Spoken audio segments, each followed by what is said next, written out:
Fanfare d'amour, un film de 1935 de Richard Potier, scénario de Robert Oren et Logan, adapté par Pierre Prévert, avec dans les rôles principaux Betty Stockfeld, Madeleine Guity, dont malheureusement c'est le dernier film, car Madeleine Guity décédera en avril 1936.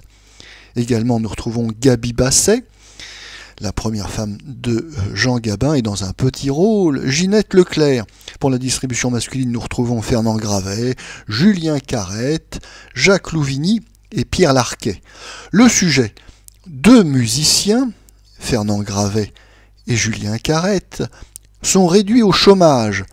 Après de vaines recherches, ils finissent par décrocher un engagement dans un orchestre de femmes. Personne ne se douterait de la substitution si les deux amis ne s'étaient épris de deux ravissantes camarades. Il s'agit bien sûr de Betty Stockfeld et de Gaby Basset, pour lesquels ils sont bien obligés, après une longue série de péripéties, de reprendre leur véritable personnalité. Notre avis, Fanfare d'amour est une comédie agrémentée de quelques morceaux musicaux, comme il est de règle dans les films populaires des années 30, et c'est une comédie plutôt réussie, et cela d'autant plus que le sujet pouvait vite déraper, le film pouvait vite sombrer dans la vulgarité et le mauvais goût, puisqu'il s'agit encore une fois d'une histoire de travesti, et lorsque le cinéma français se lance dans ce sujet, en général, eh bien le résultat n'est pas fameux, ce qui n'est pas le cas du tout ici avec Fanfare d'amour. Oui, ce film évite le comique facile, lié au sujet un petit peu graveleux et ambigu. Ça fait partie des bons films traitant du travestissement. Alors, on se souvient qu'en 1933, un film allemand traitait le sujet, mais le traitait d'une manière inversée, puisqu'il s'agissait d'une femme qui se travestit en homme. C'était bien sûr Victor Victoria, qui a eu une version française en 1933 sous le titre Georges et Georgette. Victor Victoria qui fera l'objet d'un remake en 1982 à Hollywood avec Julia Andrews. Autre bon film sur ce sujet des travestis, on se souvient également du film de Sidney Pollack en 1982, Tootsie, avec Dustin Hoffman.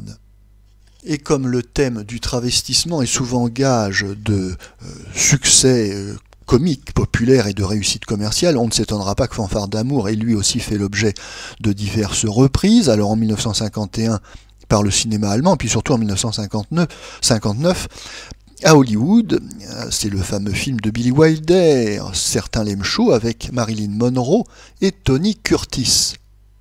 Et bien sûr, il est amusant de comparer les deux versions, et notamment les prestations d'une part des Français Fernand Gravet et Betty Stockfeld, et puis d'autre part du couple américain Tony Curtis-Marilyn Monroe, mais plus généralement on dira que décidément Billy Wilder est quand même un réalisateur surcoté par la critique académique officielle.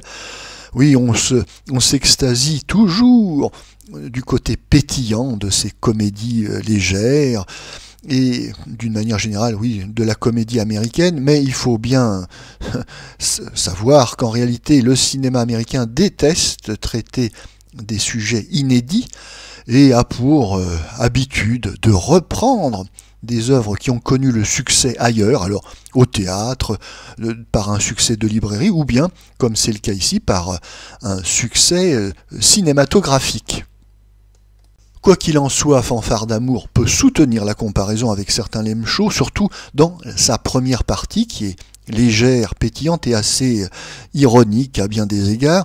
Il est vrai qu'après, dans sa seconde partie, Fanfare d'amour baisse de régime, on revient dans la convention, et puis il est vrai aussi que la platitude des décors, qui sont vraiment des décors un peu kitsch et puis très théâtraux, carton-pâte et toile peinte, effectivement ne font pas très cinéma, et c'est un regret, mais s'agissant d'une comédie légère, on en prendra son parti. On appréciera surtout la performance des acteurs, et notamment la performance de Fernand Gravet qui est troublant en pianiste femme, avec sa petite voix fluette. D'ailleurs, Notons au passage que Fernand Gravet est un artiste complet. Dans ce film, on le voit pousser la chansonnette, on lui voit esquisser quelques pas de danse. Fernand Gravet, c'est un acteur comme on les aime à Hollywood, qui sait donc jouer la comédie, chanter, danser. D'ailleurs, Fernand Gravet fera un passage à Hollywood pour 3 films, je crois, avant de regagner la France.